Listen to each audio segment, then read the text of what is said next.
There are a lot of really good things happening. I want to, in particular, thank the Medfield Coalition for Public Education, as well as Bill Werner, who is a member of the community, and one of our school committee members, Tim Knight, who as a private citizen circled up with Bill and then with PTOs and the MCPE and a kind of a group of concerned parents and really asked, how do we move this forward? Once we have these barriers out of the way, how do we give our kids, how do we give our schools the flexibility they may need to continue to keep us safe and to be able to move things forward? Because one of the things that really helps Medfield Public Schools be as creative as they are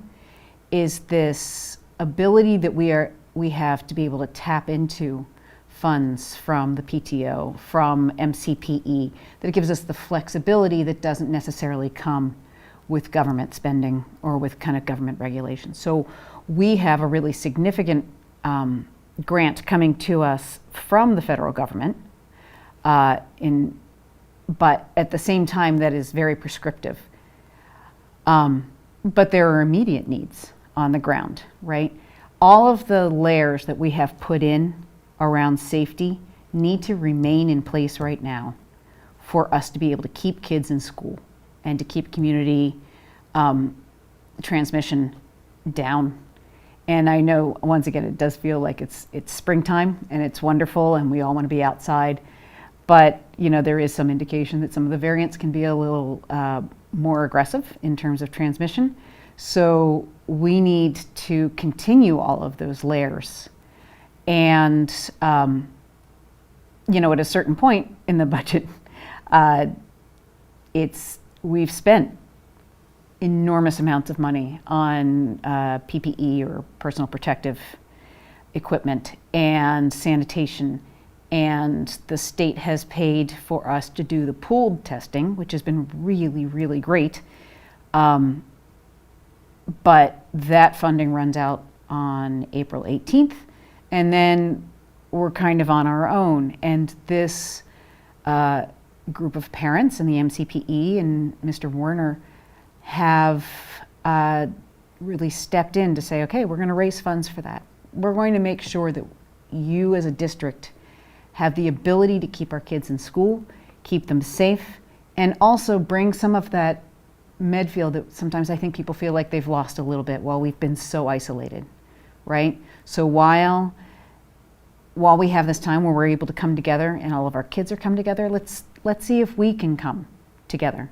So they are calling it One Medfield Onward, and my belief is that they are going to start fundraising for that on March 29th, and it's going to be a quick hit, intensive fund drive for 5 days. And I'm sure everybody in town will know about it. But this allows us to kind of respond flexibly through the end of this year and into the beginning of next year if we need to. As more and more people are vaccinated, but it will be a period of time before our youngest children can be vaccinated. How do we keep things moving forward, moving onward?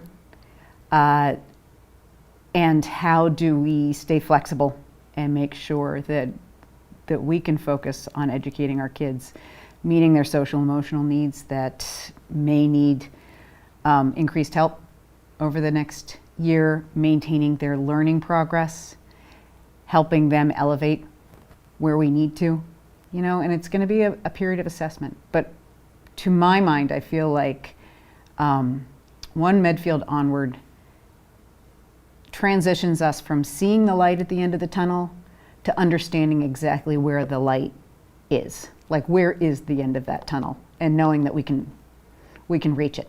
It puts it more in our vision. So that's a really exciting thing. And I don't think any of us on the committee could be more thrilled.